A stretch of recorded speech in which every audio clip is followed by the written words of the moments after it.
talk to you today about how we say things, and are we saying things positively or are we saying things negatively?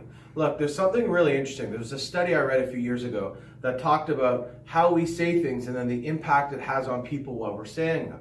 Let me give you an example. In this study, they were asking people if they wanted cashews. You know the nuts, they're salty, they're delicious, they go great with a lot of things. They were asking people if they wanted cashews. The first way they asked people, and they said to them, "You wouldn't want any cashews, would you?" Would you believe when they said, "You wouldn't want any cashews, would you?" 90% of the people that they asked said, "No, I pass. I'm not really interested in any cashews." And they said, "Okay." 90% said no. Then they changed the way they asked it to, "Would you like some cashews?" Can you believe it that now 50% of the people said they would take some cashews? Still 50% said no, but 50% said yes. Then they said, "Hey, let's change the question yet again and make it even more positive." And they said, "Now, would you like 1 cup of cashews or 2 cups of cashews?" Guess what? The respondents in this study, 50% of the people asked for 1 cup of cashews, 40% of the respondents asked for 2 cups of cashews, and only 10% said they weren't interested in having cashews.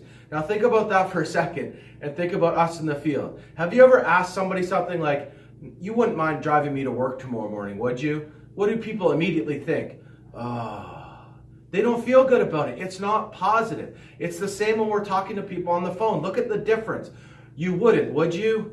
versus "Would you like some?" versus "How many would you like?" See, that's what we do in the home, right? We say to them, actually, let's go back. It starts on the phone. We say to them, "Would you like 3 o'clock or 4 o'clock?" Are you following the phone script? Would you like 3 o'clock or 4 o'clock? Not, "Would you be home tomorrow for an appointment?" or "You wouldn't be interested in seeing me, would you?" See, if you're getting denied, that's why you're getting denied. You're not being assumptive. When you're doing your presentation, when you're doing the close, and you say to them, "So which way do you want to go? Do you want to go with part A, which is the full program based on your current needs, or the second option?" Look, that's the same as 1 or 2 cups of cashews. So hear what I'm saying today. How we ask things is important. How we phrase them is important. Let's piggyback on what we talked about yesterday about having the positive mindset. It's not just having the mindset, it's speaking in a positive way. Let's get those cashews.